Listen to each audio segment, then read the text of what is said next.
Hello, friends. Welcome to the Show to Be Named Later podcast. I'm your host, Jonny Voss, and I am alongside introducing the next head coach of the New England Patriots, Noah Stoerzinger.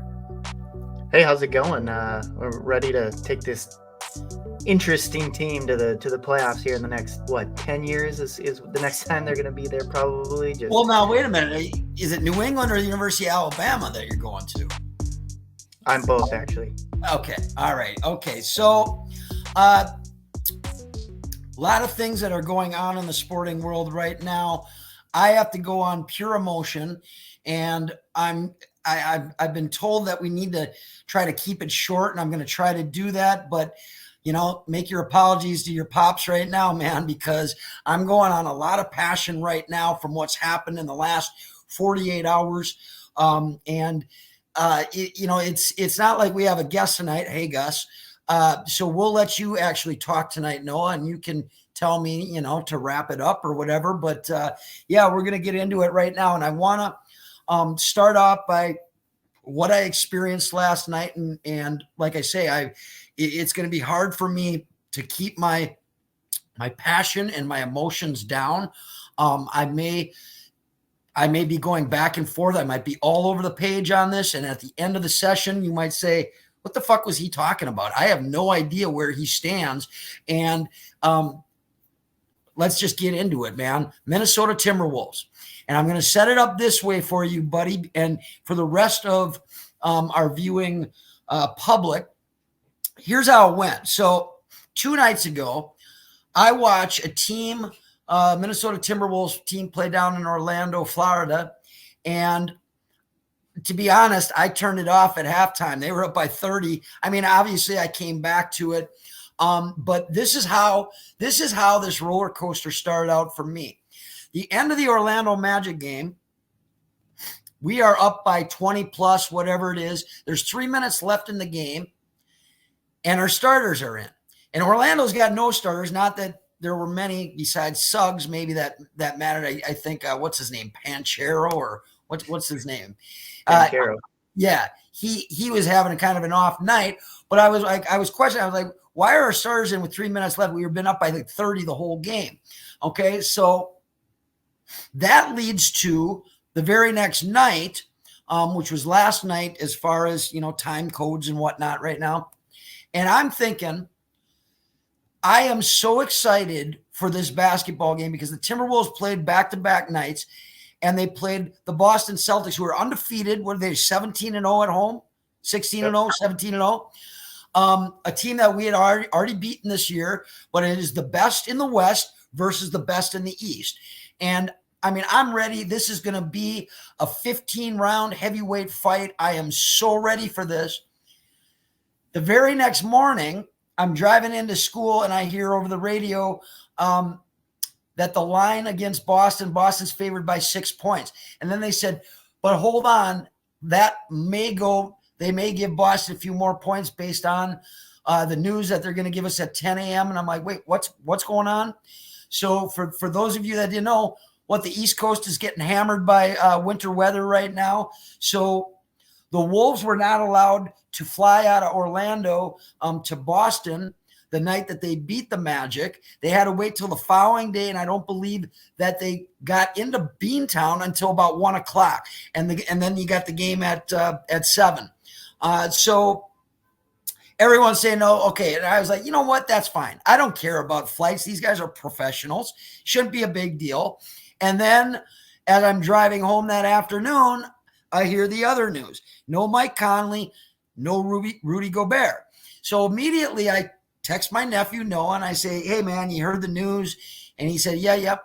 And Noah, who's been pretty strong with predictions this year, he said, John, I think we'll be fine for about 3 quarters, and then we might fade away in the 4th quarter.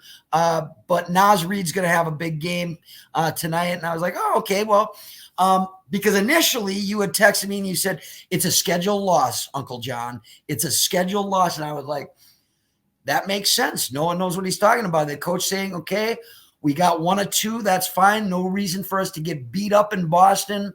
And a game that may or may not go our way because of flight plans or whatever.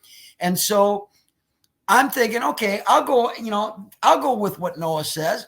Stick around, because I thought we'd get blown out. I thought for sure the Wolves were going to be down by 25 at the half, never get into a rhythm, blah blah blah. And Noah says, "No, we'll be there for 3 quarters. We'll lose it in the fourth." Then I start watching the game, and I mean, you talk about a 15 round, which they don't do anymore. No, they don't have 15 round prize fights anymore. It was a slugfest, and by the fourth quarter, I was like, "Holy shit! They're trying to win this game. They're not still trying to win. What is going on?" And they were throwing haymakers the entire time. And it gets to the end. There's 3.5 minutes left, and we're up by 9 points, the biggest lead of the night for the Wolves. And I'm like, holy man, they beat this team up and down the floor. They beat their asses, Ken Barlow, asses. And I'm going, wow, Noah was pretty accurate most of the night, but he's going to get this one wrong, and that's okay. I like it. He's going to get this one wrong, because he didn't get the Naz Reid thing wrong until maybe that last foul at the end of the game. But Naz had a big game, right? Yep. So up by 9 with about 3 minutes left. And here's the thing. The Wolves beat that team up and down until the last 3 minutes of the game. And then we stopped playing what got us in the position the entire time. And I know that you're feeling the same way, because you texted me right out. We should have won that game. And everybody knows that we should have won that game. And my emotions were anyways, okay. Your first thoughts on what I've presented. No, yeah, it was good. I think, because when you look at even just Timberwolves Twitter after this game, it was so hot and cold of like, well, holy shit, we came in thinking we were going to get, it was a schedule loss, whatever it may be. And we fought tooth and nail with the best team in the East, best team in the NBA, I think at that point. And so you were like, okay, well, that's a positive, where you were like, you didn't think this was going to happen, but it's also negative. It was like, God damn it. We had that game. We had it up until 3 minutes left. And just some dumb decisions. I think some dumb ISO ball with Ant a little bit, and some dumb foul calls and double teams. And so to me, and I tweeted this out actually after the game, was, first of all, I need everyone to sign up for Wolves versus Celtics in the finals, because that would be a phenomenal series. I think a 7-game series, just to see how this has gone. And the fun thing is, it's like, we are better than that team. Honestly, we were down Rudy. We're down Mike Conley. I understand they didn't have Porzingis, but Porzingis, come on. Whatever. We didn't have 2 guys either. So, and fine. You know what? Like we beat that team. Like I think we beat that team in a 7-game series. Absolutely. Twice. That's funny that you said that, because I made that comment.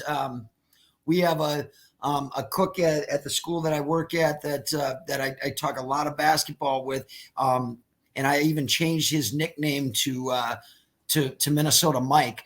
They're a cool guy, but I said the exact same thing. I said, I'm not putting the cart before the horse. I did not tout this as the possible NBA Finals for 2024, but I did say, can you imagine a 7-game series between these 2 teams? I think it would be phenomenal, and it would be, every game would be a knockout punch, and to echo what I'm saying, I was so looking forward to last night's game when it got going. And in the second half, I was like, I have not really been a part of it. I was almost done with the NBA in the last couple of years. I was like, no. And I know winning brings everything back, but it's different. I've really enjoyed the NBA this year, not just because my team is winning, but I have, even in the ticket years, there were very few regular season games, certainly not in January, where I was hanging on every possession, and it just got to get a stop here, and got to get a basket here. We got to play smart here. It was so much fun. It was such a roller coaster, but it was one of those games that So when the Vikings lose on a Sunday, sometimes it takes me to Wednesday before I allow recess for my students, because I'm so emotional after a loss like that I'm just like, no, my week won't get back until I can put this to rest, right? It's very rare that a regular season game gives me that kind of feeling, that kind of emotion. And I'm talking about the emotion where you wake up and you're ready to be bright-eyed and bushy-tailed and hop out of bed. And the first thing I did this morning, and I woke up and I was like, oh, that's right. We dropped that game last night, man. We lost that game. And so I'm saying that I'm pleased that we had what we had last night. It was a very entertaining game.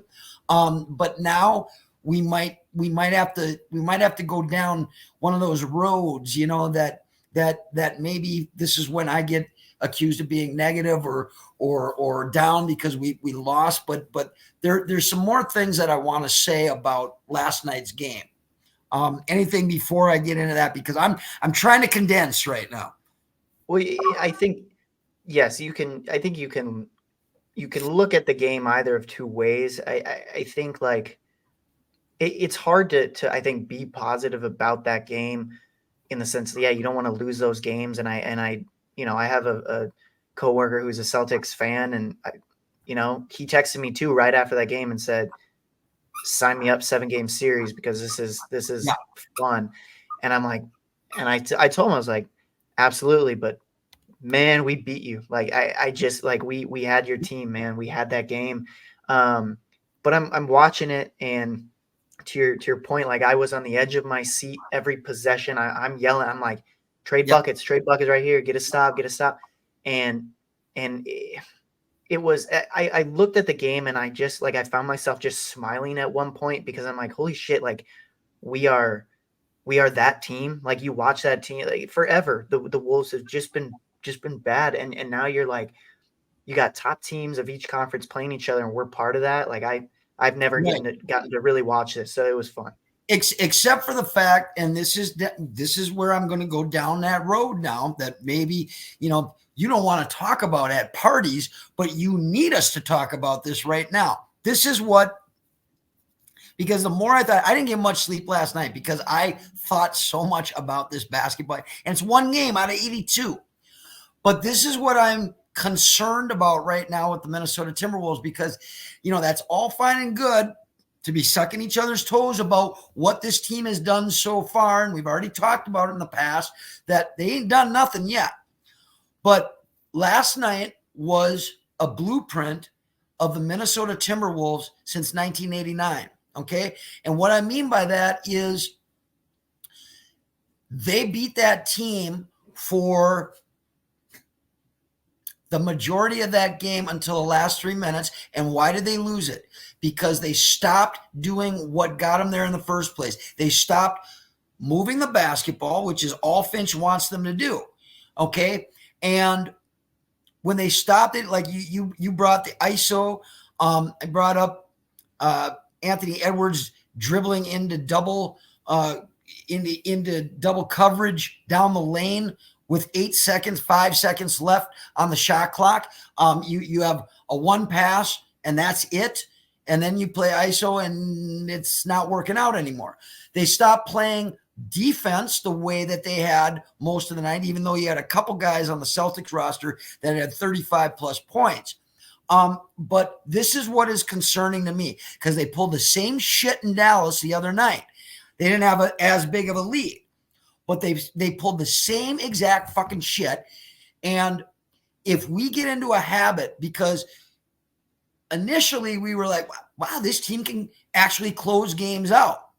They haven't been giving me a lot of confidence in that area lately. And here's the thing that is concerning to me. There was such immature play last night and the last 3 minutes and into overtime, okay, on the offense and the defense side of the ball.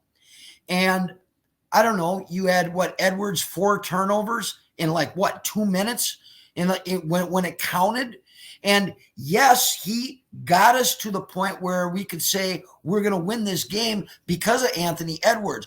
But in crunch time, You cannot, and these are not guys who are first-year rookies or even 2 years in the game. Everyone that's on the floor is at 4 years plus in the NBA. So you cannot allow a team to get in the mode of being immature and stupid at the end of a game and to lose it, because we've seen that movie before. All right? We wrote the screenplay on that fucking shit. And so I'm worried, because if you continue to do stuff like that, and they did it in Dallas, they did it in Boston, and you continue to do that kind of shit, as the year goes on, suddenly you're not going, hey, this is a team that is hands down the best team in the Western Conference. You're thinking, well, we're happy to be maybe the 3rd seed. Even if we slide to the 4th seed, we have the home court advantage in the playoffs. And you start getting into a playoff series and you go, maybe we win one series, but you don't know. No, we want it all right now, whether that is, optimistic or anything like that. But I'm saying that if we continue to drop games like this, because it was not like, oh my goodness, they shut the lights out in the last 5 minutes of the game and we played great defense. We just couldn't get the stops, or our shots weren't falling or anything like that. It wasn't that. It was all stupid. And I'm telling you, if they don't fix this right now, this is going to be a problem, and especially when you get in the fucking playoffs. I guarantee it.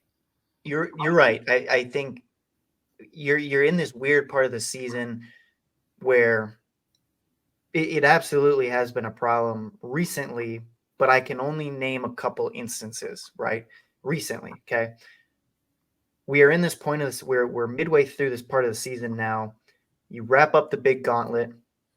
You go 9-7, which I would have liked to do better, but I for what we played, that's great in my opinion. If it continues, yes, it's going to be an issue. I think right now there are more instances where we wrapped up games a lot better than we have finished in the season. Am I right? Right. We have finished games traditionally better. So yes, I think there are some dumb things, and I think, yeah, it'll come with Anthony Edwards. I understand it's his 4th year. But what, the guy's 22. So, don't bring his age up. He's still been in this league. This is his 4th year. So I get it. I get it. But also he is a 22-year-old kid leading the best team in the Western Conference right now. He's never done this before. Yeah, except for the fact that he led the Americans, even though they didn't do shit. He led the Americans. So it's not like this is his only job here. Like, he has played in big time games other than in Minnesota. Well, and I'll give you that, but at the same time, I've seen Steph Curry do dumb shit in the 4th quarter. I've seen Kevin Durant do dumb shit in the 4th quarter. Again, he has played incredibly well up to this point, and I don't want to get down on him for 1 or 2 dumb decision games, because he's had them. But to my point is that I've seen other star players have some shitty games, but again, it's 1 or 2 games, and if it continues, yeah, I think it's a larger talking point. It's not something I would be necessarily concerned about right now. But that's my point, is that what have you learned from Dallas and Boston? And if you don't fix this right now, and I put that on Finch, that he's got to fix that, or somebody's got to do something, because if you get into this pattern, like I say, I guarantee that this is going to plague us in the playoffs for sure. And like I say, if it was a physical thing, I'd say no, but mentally, the only team that beat the Wolves last night wasn't anybody in green, okay, or green and white. It was the Wolves, who should have won that game and did win that game for 98% of that game. And then guess who beat us? The Wolves beat us. And it was all a mental thing. And so that's all I'm saying is, man, I hope you fucking fix this, because it is a bad pattern to get into. And Edwards, it was more than one bad choice that he made last night. He did a lot of things wrong in the worst possible moment. And that's all I'm saying. And it's not that I don't like Anthony Edwards. I'm just saying man, you got to fix that. Right. Yes, I agree. And you brought up Finch, and I think it's something that because Finch will mention it in the post game.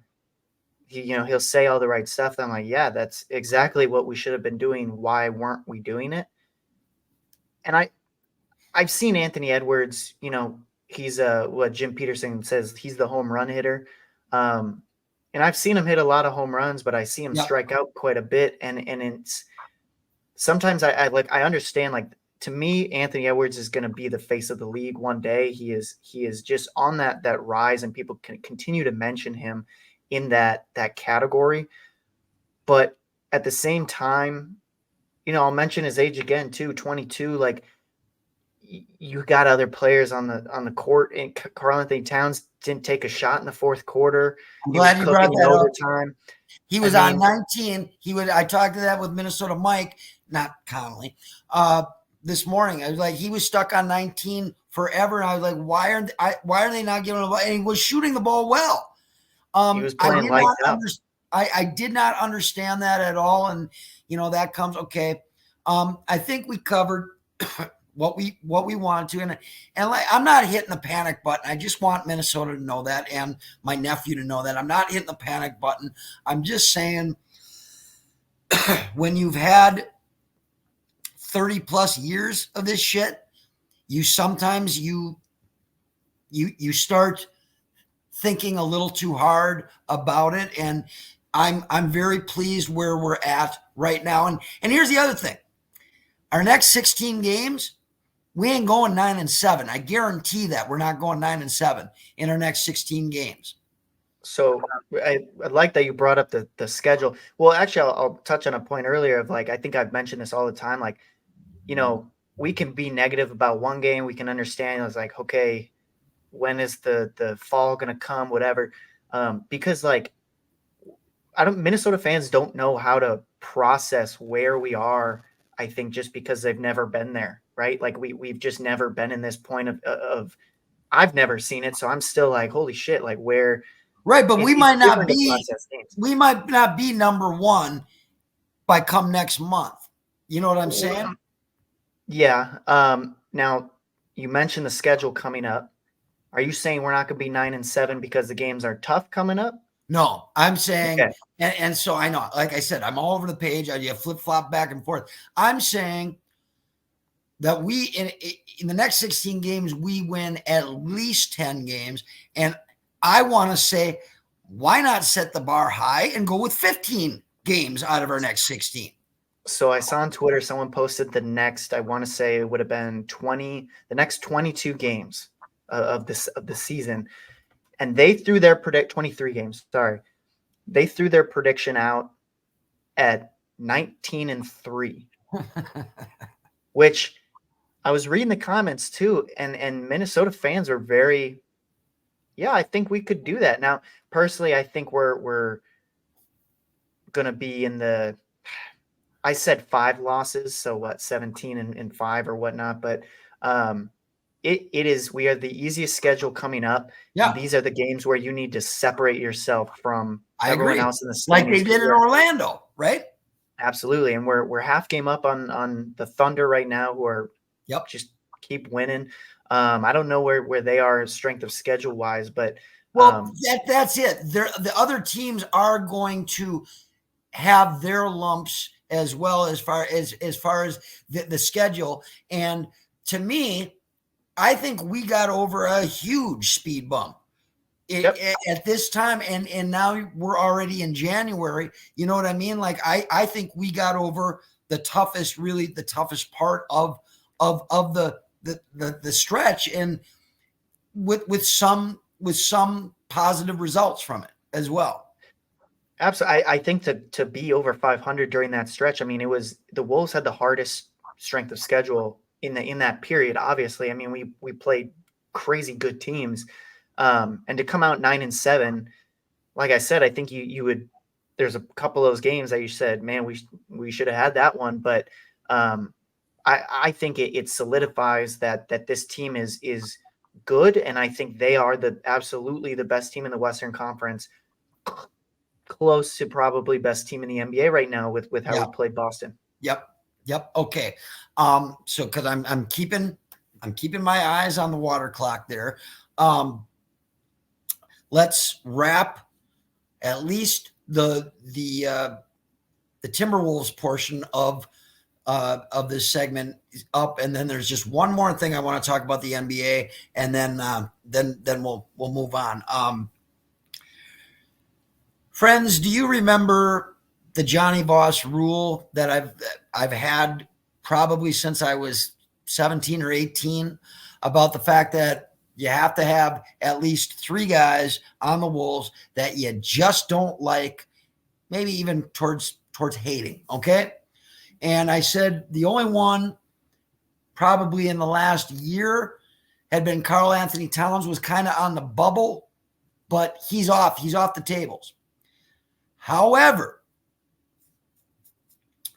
there is a guy who is now not only on the bubble, but he has got a little bit further along, and he is very close to being Jonny Voss's first of 3 Timberwolves that I can't stand. Okay, and Anthony Peeler, and I know you know who I'm talking about, right? And here's where I flip-flop again, because when he came back, I was like, oh, he's really that good. No, we got a really good guy, and he's healthy. Who am I talking about? Jaden McDaniels. Yep. Because here's the thing. We were talking about maturity a little bit earlier and smarts. And this guy now has done 3 times. He has done something that I'm just like, what the fuck are you doing? Breaking his hand and missing playoffs. That one, he'll never live down. I don't care if he's 105 and can still play in the NBA. I will never let that one go. But then, not too long ago, he got a stupid technical foul that allowed the team to get back into the game, correct? You know what I'm talking about, right? That was number 2.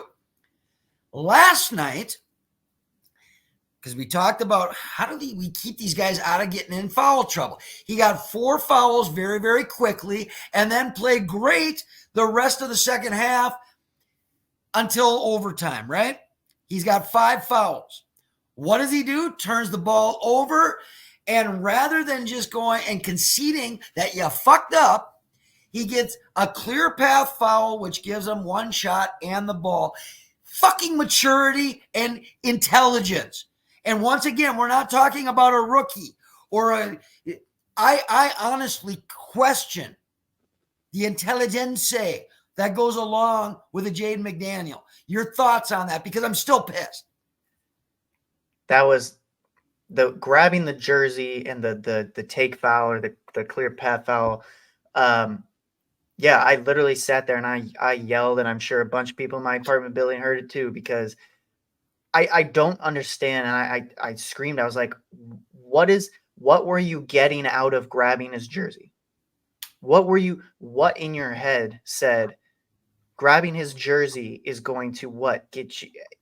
What? I don't understand it. I don't at all understand what you were doing.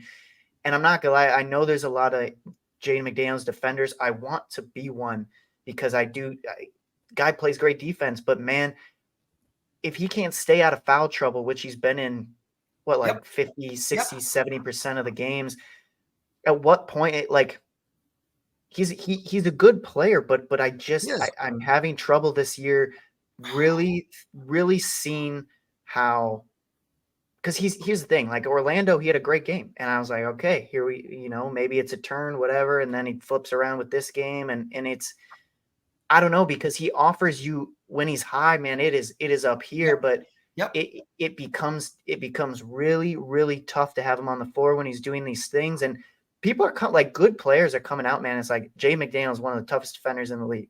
And we have that. He absolutely he's not if he's sitting on the bench because he's in foul trouble. And he's not that great a defender if he's picking up those fouls. That's my point.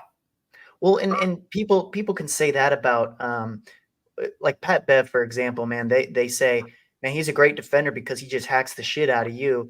But the refs don't call it half the time. But Jay McDaniels is doing some dumb shit, and it's hard to, like, if you want to be a great defender, man, maybe, I don't know what it is. You gotta get smarter. And I don't want to, I know you hate the age card and I won't play it, but it's immaturity right now. Yep. And I don't want him on that list because I don't want any motherfucking Timberwolves on that list right now.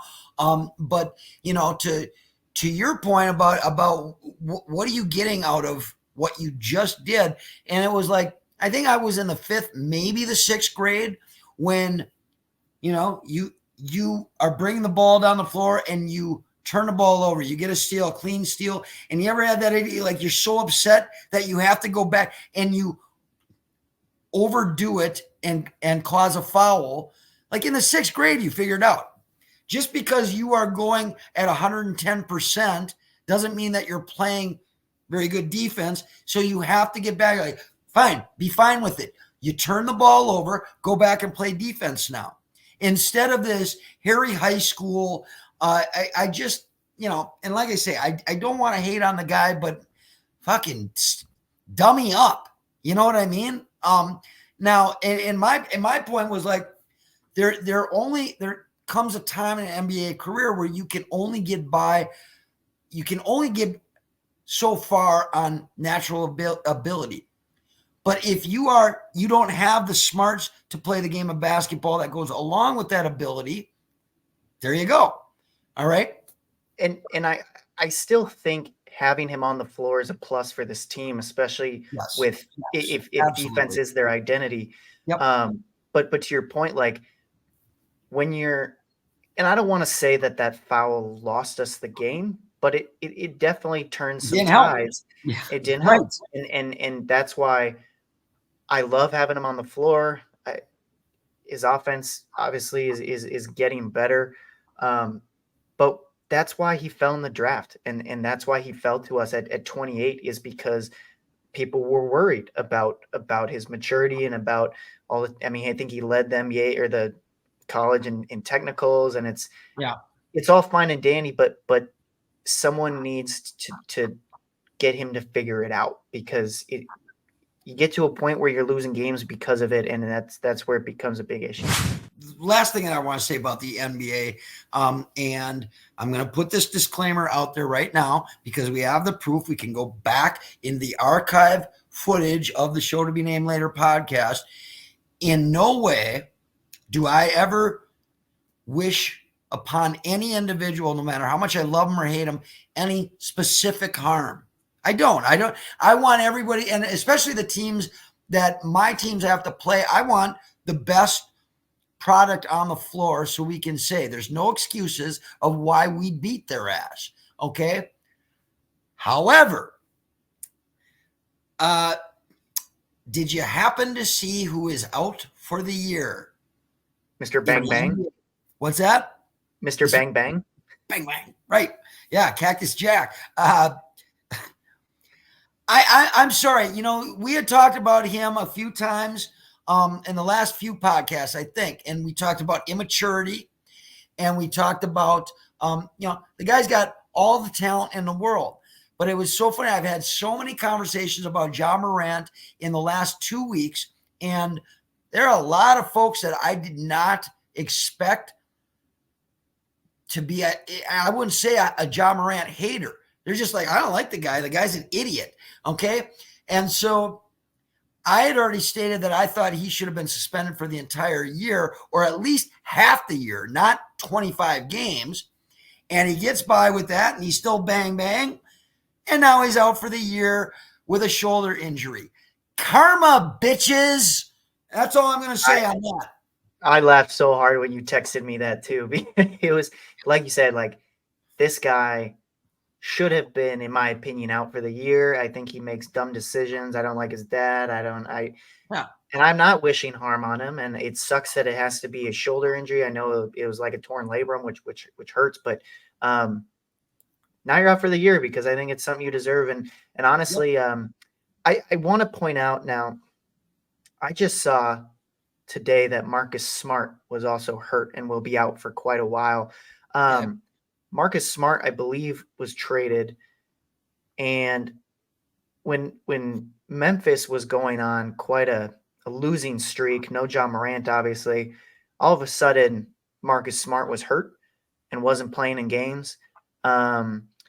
John Morant comes back. All of a sudden, Marcus Smart Oh, comes back. is it a Draymond Green kind of deal with Curry, and it's John Morant gets hurt, and all of a sudden, I just saw the tweet. I haven't looked into it. I don't know. Could have been a legitimate injury type of thing, but all of a sudden he's hurt and he's out for a while, and it's I don't know. It's a little like you don't want to show your face on a shitty team. But as much as the Wolves had, I think, built a rivalry with Memphis a little bit, and how Memphis fans were, and how Memphis was dancing on our logo when they beat us in the playoffs and everything. I love seeing this team lose right now. Yep. I have no love for the the Memphis Grizzlies, and I gotta wonder because initially playing basketball, and it was so cool when you heard the lingo on the court, and that foul shouldn't have been called, and then the guy blows the free throw. Oh, rim don't lie.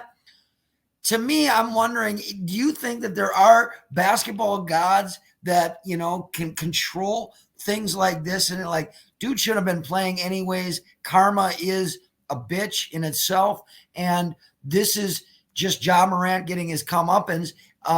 It's unfortunate that he's injured because, like I say, I was kind of interested to see where this team was going to go with a healthy Ja Morant, just so we could beat their asses again. But do you think that is just kind of one of those deals where the basketball gods were like, no, sorry, man, because you still haven't shown that you understand what you did, and so we're just going to take it out of your hands, so you can't embarrass yourself anymore. Absolutely. If the basketball gods can bring good to one team, they can bring bad to another team, and I think that's absolutely what he did. Not deserved an injury, but not deserved to play this season. Thank you. And the guy needs to just figure it out. Figure it out. You're not that guy. Do you think he'll get in more trouble now that he's got all this time on his hands? Well, he can't lift his shoulder to shoot his gun, so I don't know. Okay. All right. All right. Initially, I had to think about this. Not really, because I don't have a problem with. Okay, so over the last weekend, I watched the Lions game. I watched it with a very good friend of mine who was having some problems, so he was at the hospital, and so we went to watch the game with him, the Vikings-Lions game. Actually, we saw the Packer game there too, and at one point during the game, he had his own deals. He had to do some therapy, and so me and another friend went off into the family, television room at the hospital. And luckily it was just me and Phil, because I had a little bit of a meltdown, Noah. And, I know that they thought that was really funny because, of course, he had to share it with my buddy after therapy. And I was like, maybe I overreacted. I don't think I did. And now I feel vindicated for sure. So, as we're watching, they suddenly throw up the NFL playoff schedule. And all of a sudden I looked at it and I was like, wait a minute. Miami, Kansas City on fucking Peacock? Are you kidding me? And I just lost it. And I was so glad that there was nobody else in the room, because I was just, I got up off of my chair. And that is the biggest bunch of bullshit. I cannot believe this. My buddy Phil is like, I will help you, Johnny. I will come to your house and I will get that going and up and going. And I said, no, just on general principle, I refuse to watch a motherfucking game on Peacock, much less the one game that probably most people want to watch. No offense, Kansas City, Noah. Going to be one of the coldest games in NFL history is what I'm told. And it's an evening game. Is that right? Yep. And I lost it.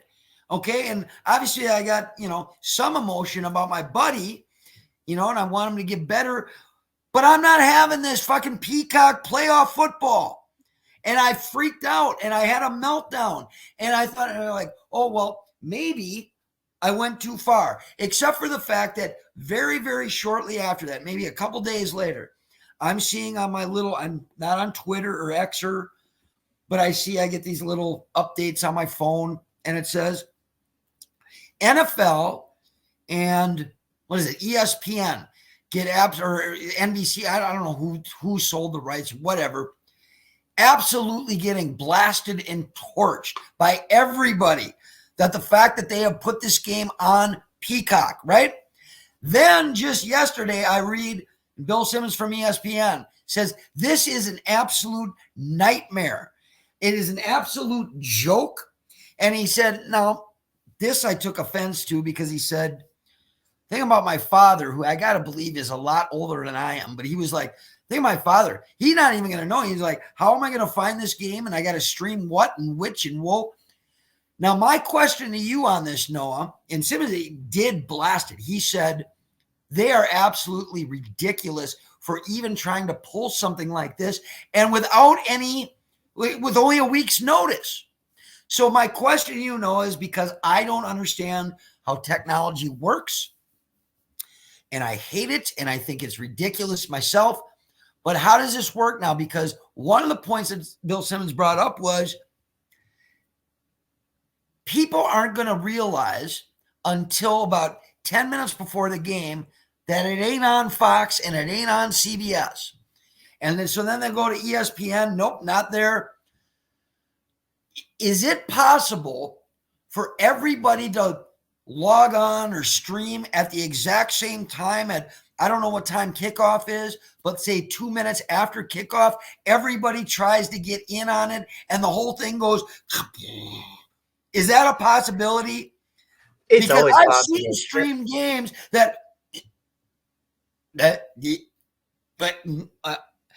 where there are breaks in the feed, right? So is that a possibility that 900 million people are going to go, what the fuck? It's on Peacock. Now I got to scramble, boom, boom, and then no one can watch the game. So when streaming services became a thing, I was a fan, but now there's 900 billion of them, and I unfortunately have like 9 of them, and it's crazy expensive. And now people are like, well, why don't we just go back to cable now because it's cheaper, you know? Yeah. But the interesting thing with Peacock, and especially with a home game here for Kansas City, the thing about Kansas City and Missouri in general is, unless you are directly in the city, maybe, a Kansas City, a St. Louis, not that many people, one, know about Peacock or streaming services in general, or two, they don't pay for it because they don't, around here, it's just not something people really spend their money on. Right.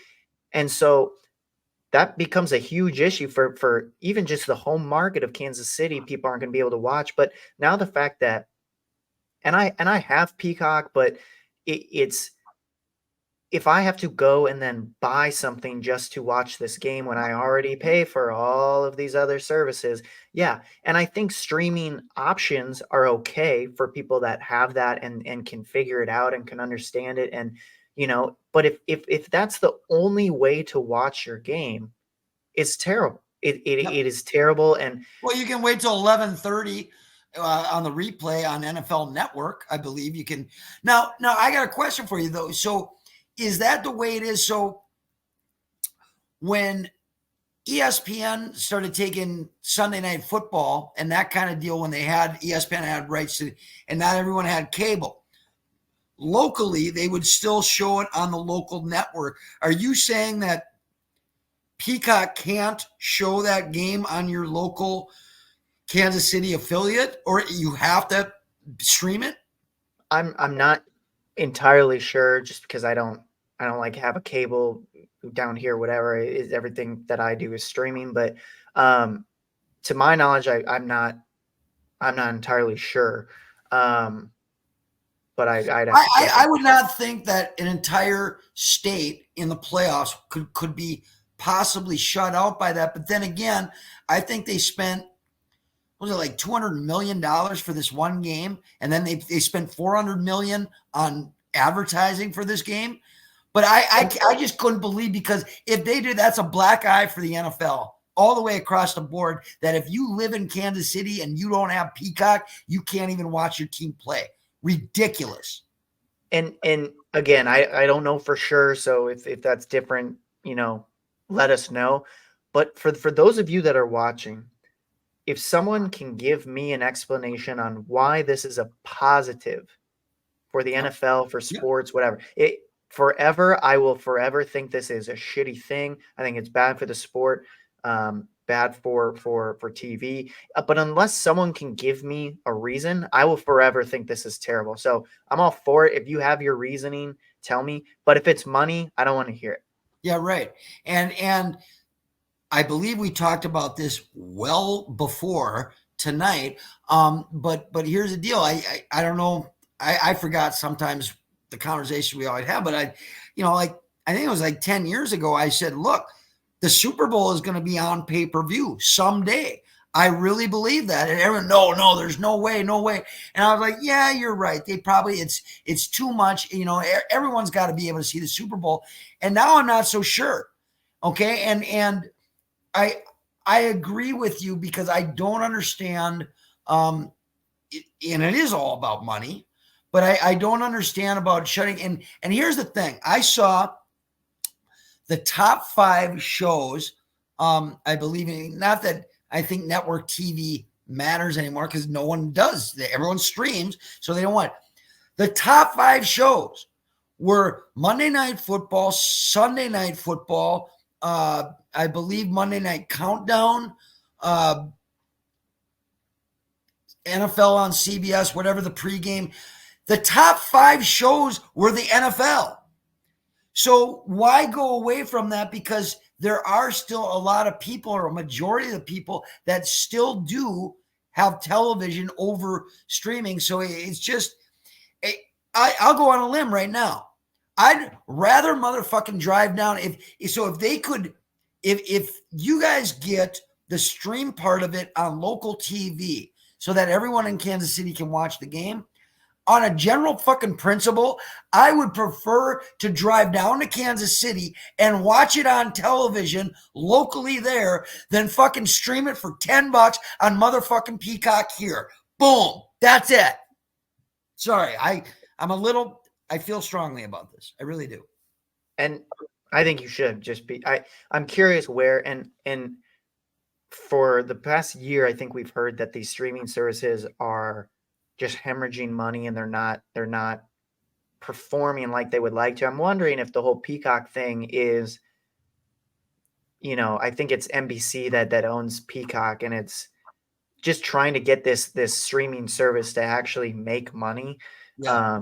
by partnering with NFL. And I get it. I mean, it's all money, and it's no longer for the love of the sport, I feel. And it's, you see the same thing. Like, I mean, the Twins have not discussed who is showing their games, and I don't I know know. what I'm that's worried going to about look that. like. I'm worried about that, which means that maybe I will have to buy season tickets then, and that means that I'll only get to watch 81 games then. I don't know, man. All right. Sorry, folks, if I got a little, angry and I did some yelling and chat. It's like I tell my students, I'm not angry, I'm passionate. Okay, and there you go. Earlier we brought up the new head coach, Noah Stoerzinger of the New England Patriots. There are a lot of changes. Just in the last, we already talked about Arthur Smith, where the Falcons couldn't even wait till 12:03 of the next day to fire him. But I thought that there were not any shocking deals, but maybe there was. I was like, oh, that's interesting. I didn't see that maybe necessarily coming this year.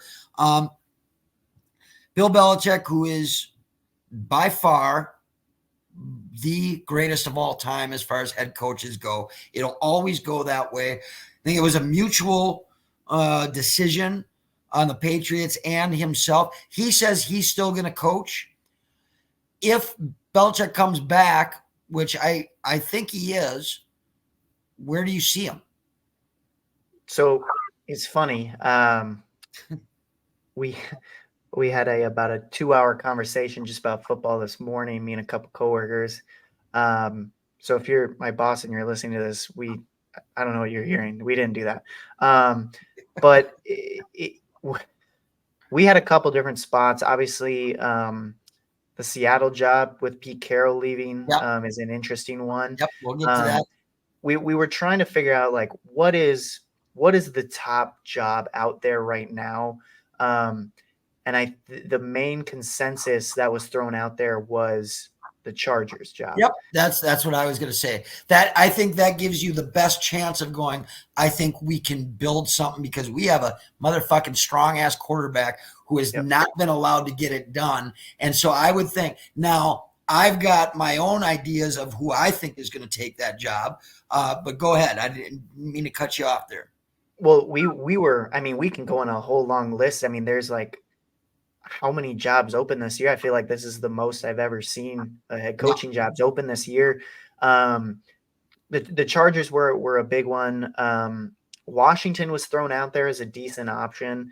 I don't think Belichick is dumb enough to take that job though, right?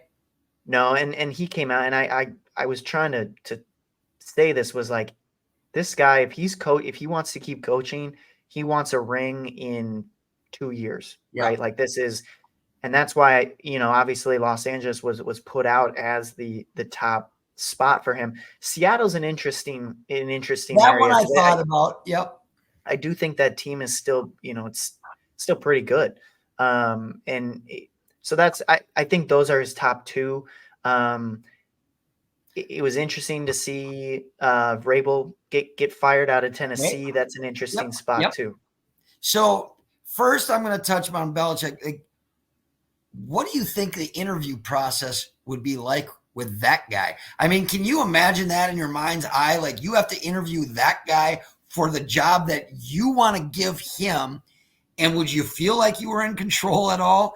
Like I could see him making you feel about this big and you're the guy that's supposed to hire him. You know what I mean? Like where he would make you feel bad about asking questions about how or why he should be the head coach of the team that, man, but I would not want that job for $1 million.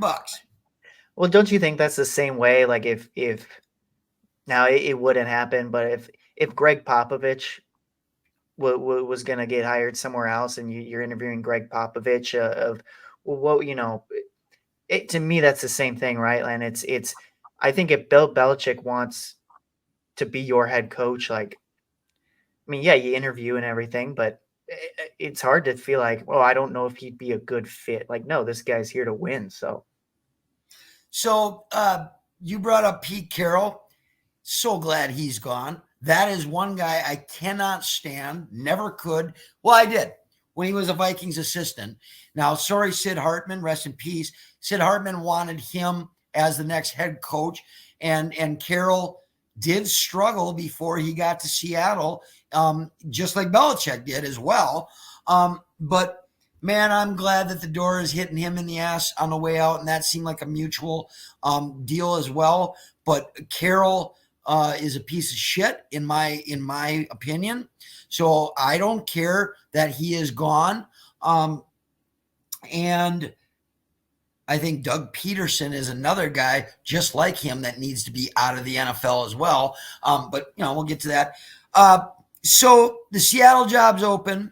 You mentioned the Chargers job, which I think is probably at the top of everybody's list. You brought up Vrabel. Now, I found it interesting. I listened to so the guy that took over for Tom Bernard on the KQ Morning Show was the former drummer for the Black Crowes, a guy by the name of Steve Gorman.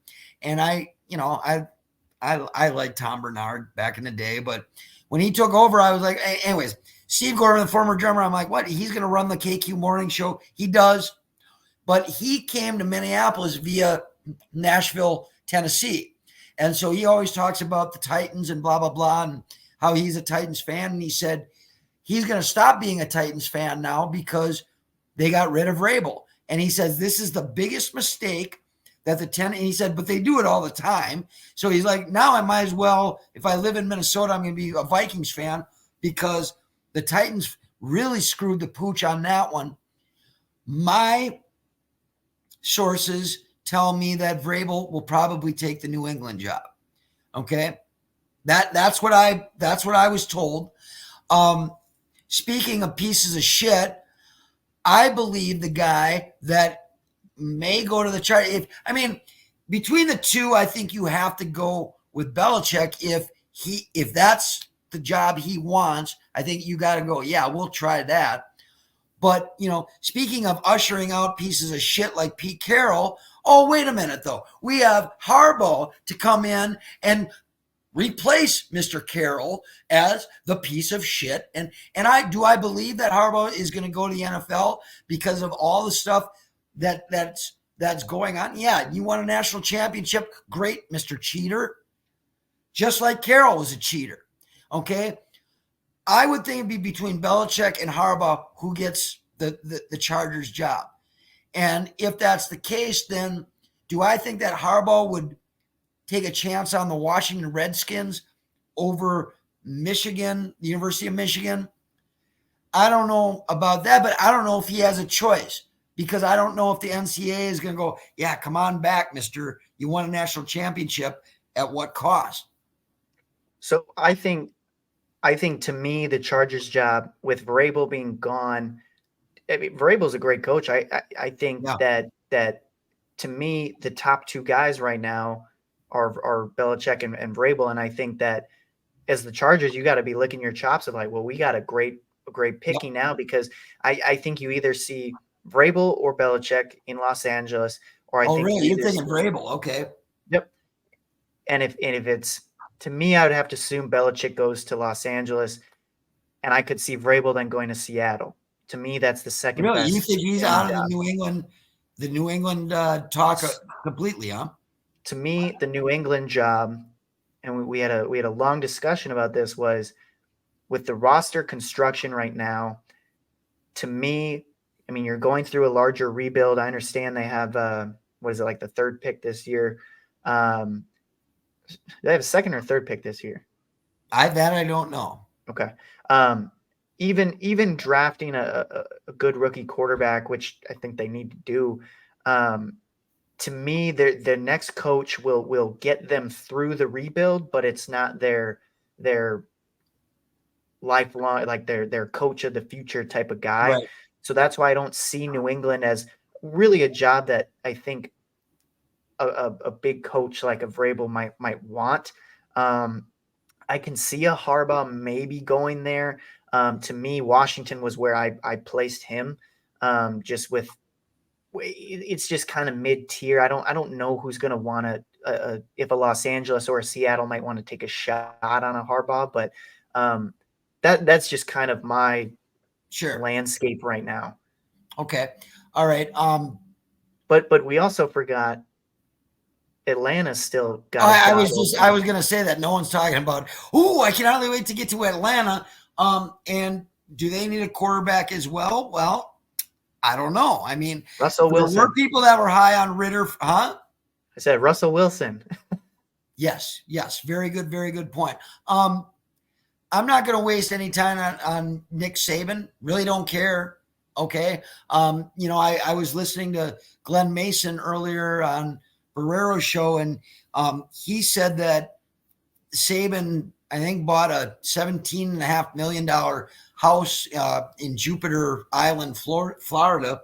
And so it wasn't a big shot to Mace, but I really don't care that Nick Saban is out of college football. I do find it interesting that I think I think if the transfer portal or guys making millions of dollars in college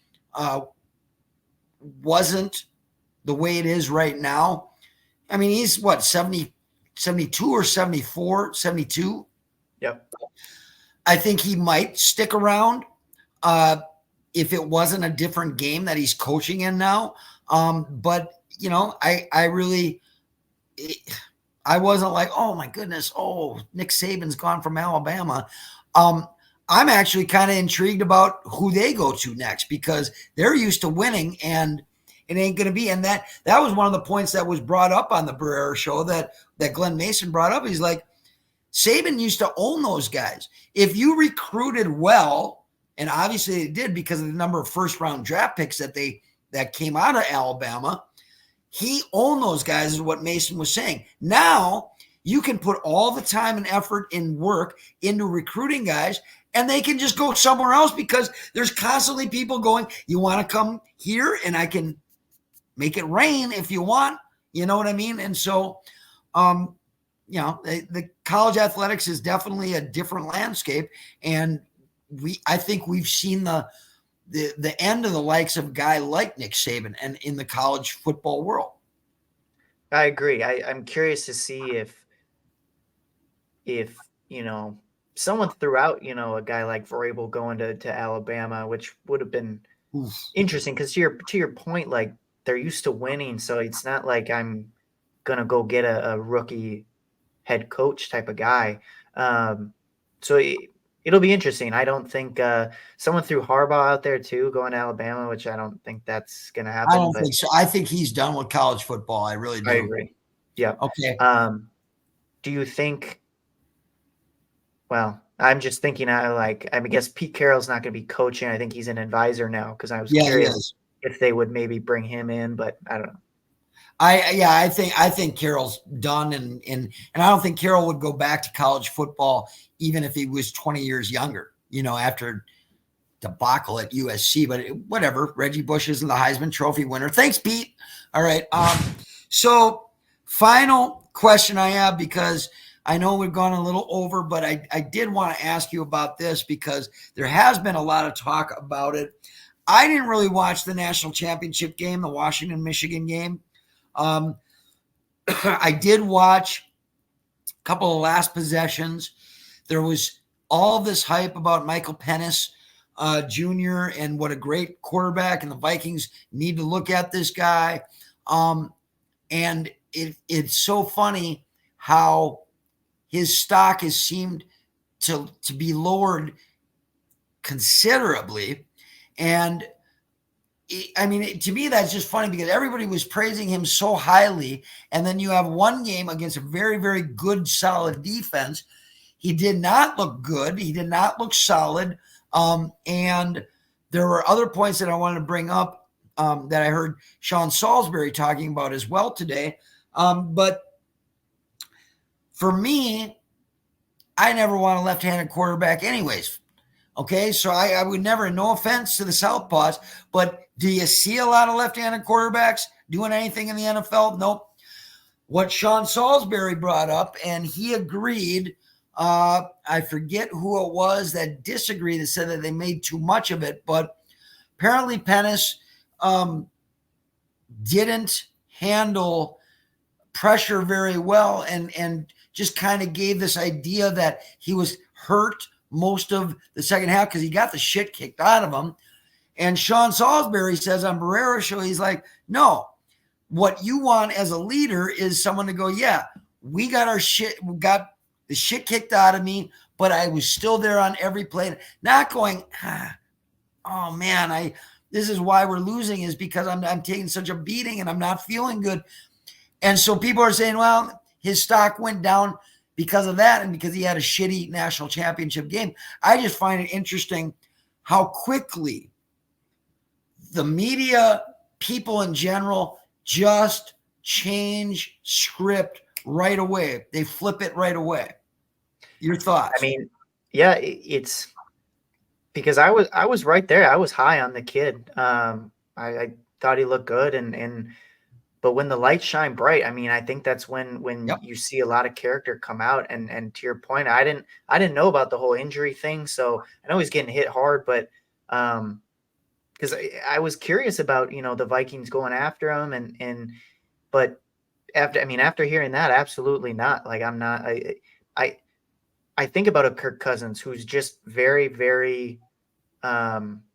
He takes a lot of the blame and he'll put stuff on him, and he's a true leader, and that's who you're looking for. I don't think the guy on the other side of the field was a guy I want either personally. No, but that was something. Okay, so Barrero asked Sean Salisbury who his top five were, and I think what's Michigan? JJ McCarthy, is that his name? McCarthy, yeah. McCarthy, I think he had him at 4. So they went 5, 4, 3, 2, 1. I think McCarthy was at number 4 and said this guy is a winner, and he might be a guy that you can mold to what you want to mold him to. Now, the other thing with Pennis is that if you were to sign Cousins and still be able to bring, because Salisbury believes Pennis is maybe late first round, second round pick. Wow. That's a guy that you could wait two years with under the tutelage of Kirk Cousins and say, okay, we'll go that way. McCarthy, I think, is the same thing. The only one he said was ready to play next year was Caleb Williams right out of USC. No, I'm not sold on that either. But because you got to understand that there are not a lot of rookie quarterbacks, like everyone's talking about CJ Stroud. There are not a lot of guys like that will give you what he has given the Texans already in his first year at NFL quarterback. All right. And so, if you do wait a couple of years now, if there's a can't miss who is available at the time that we choose, or if we move up in the draft to get, okay, I'd say go for that. But then that comes back. If Pennis is still around or McCarthy's still around and you're thinking he's going to be a project guy over the next 2 years behind Cousins, I can see that. But like I say then, are you willing to waste a first round pick that doesn't help your team right now this next year, because we're going to need a lot of help? So I don't know. I go back and forth on that. I agree. And I've kind of, I think I was always of the notion of, I think I'd want to take a quarterback in the first round. And I think that changes if you re-sign Kirk Cousins. To me, Right. Every mock draft I've seen has taken an edge. Every mock draft. And it's, to me, especially if you still have B-Flow, then to me, it's let him pick his guy. Let's make this defense even better. And because, I mean, you're going to have to, you might need a replacement for Daniil Hunter at this point too. Well, So that was, you already beat me to that punch as well, is that that's the deal, is that it does not, well, now here I was all excited about Hunter saying, I want to be here. And now everybody is saying, no, there's probably not a shot that they're going to be able to re-sign him, which means that you need an edge rusher if you're going to lose him. So that's my deal, is do you appease B-Flow with getting an edge rusher that you still don't know, is still a rookie, compared to a guy that may help your team quite a bit in the next couple of years at the quarterback position? I mean, I don't know. And, to back up what you're saying, there's too many ifs in that sentence or that question. If they sign Kirk Cousins, well, that's a big matzo ball you're putting out there.